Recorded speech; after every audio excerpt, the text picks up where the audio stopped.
interessante como o que está ocorrendo hoje para a gente analisar o que ocorre com o país quando você tem um desmonte institucional. Você tinha a Constituição de 88, com um conjunto de regras, com certo equilíbrio entre os poderes, com formas de autorregulação.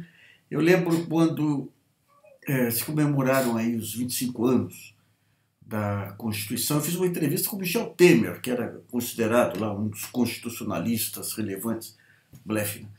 E ele dizia, isso a Constituição mostrou como que é sólida, que nós passamos por crises políticas aí sem haver golpe, sem nada, mostrando a solidez da Constituição. O golpe em cima da Dilma mostrou que não tinha solidez nenhuma. Mas a parte interessante da história, interessante e trágica também, né? É que você tinha, digamos, um conjunto de um regramento legal, um regramento constitucional, e você tinha normas de conduta para cada um dos líderes, dos presidentes dos grandes poderes. O senador sabia como se comportar, o procurador-geral sabia como se comportar, ou talvez não fossem desafiados, né? Desafiados em cima de situações novas.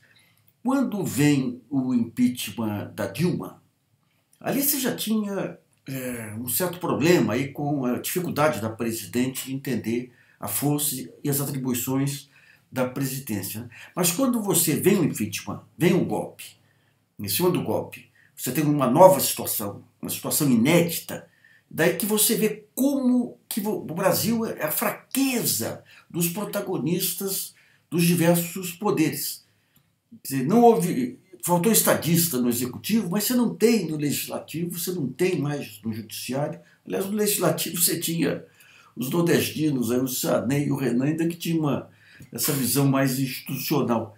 Então, ninguém sabe como se comportar. Você tem um caos. Vou dar alguns exemplos aqui.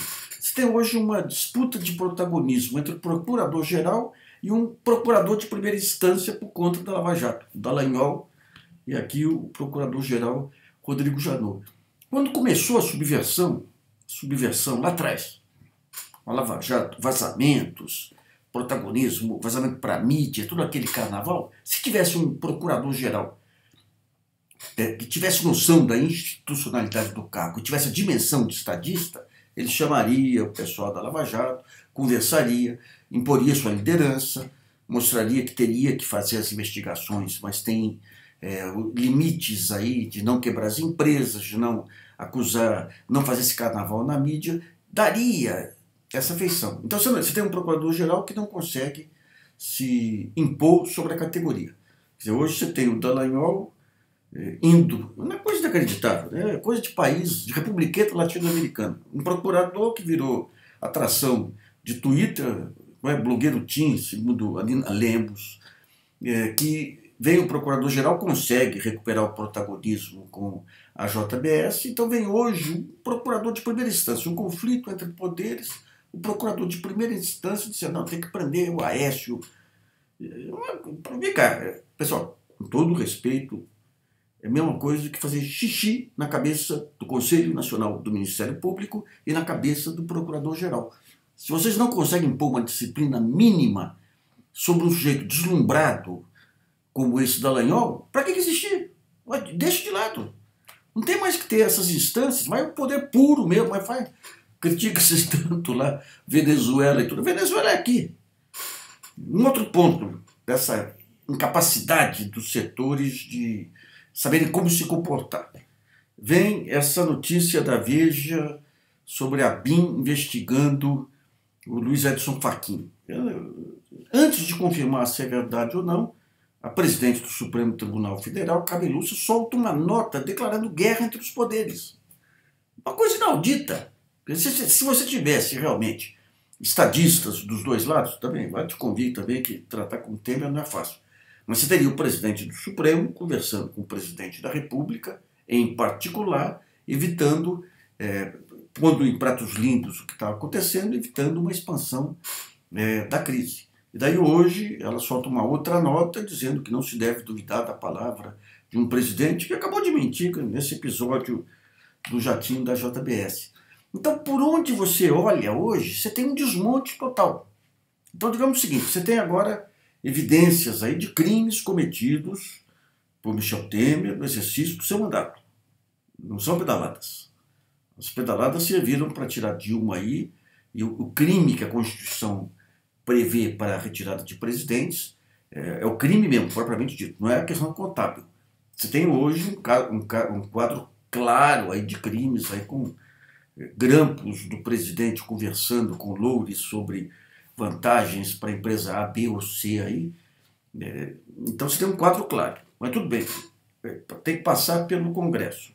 No Congresso você tem a bancada o tal do Centrão, que foi eleito pelo dinheiro da JBS e da Odebrecht. Então, digamos o seguinte, o presidente se junta, se cerca desse Centrão. Nós já dissemos aqui algumas vezes, aí, eu detesto muito a retórica inflamada, mas é evidente que você tem uma organização criminosa no comando do país. E como é que fica? Como é que fica nesse pepino? Daí você olha, vai para o quadro partidário. De um lado, o Centrão, que é tudo isso que a gente conhece, de outro lado, o PSDB, que não existe mais. Você não tem uma liderança dentro do PSDB. O PSDB não sabe se fica, se sai. De repente vem até Dória falando em nome do PSDB, dizendo que tem que ficar.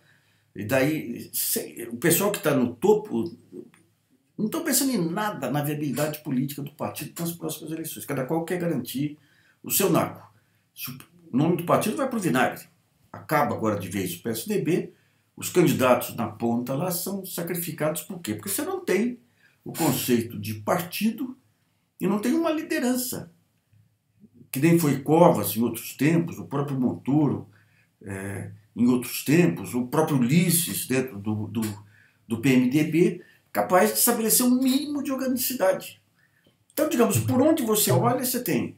O Supremo nem se fala, né? O que o Gilmar fez nessa sessão do TSE, ironizando, esculachando com colegas, esculachando com o representante do Ministério Público.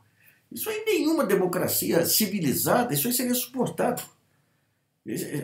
Virou casa da mãe Joana, efetivamente. E no Supremo, cada ministro querendo seu protagonismo aí, querendo sua declaração enfática. Então, quando você olha todos os pontos, é um caos amplo. E tudo isso encoberto pelo celofane da mídia, que foi a primeira que lá começou com esse jogo, essa brincadeira de achar que você pode destruir um partido político, uma liderança, e o resto fica normal. Você tira e o resto fica normal. Então você tem um quadro de queda institucional, de desmanche institucional. Como é que se reconstrói isso? Em algum momento você vai ter que ter um pacto. Quer dizer, as grandes empresas aí que têm um certo protagonismo político, achando que pegam a quadrilha impõe um conjunto de reformas sem negociação e sem nada, e isso passa. Não tem saída fora do entendimento. Fora do entendimento você tem o sistema militar.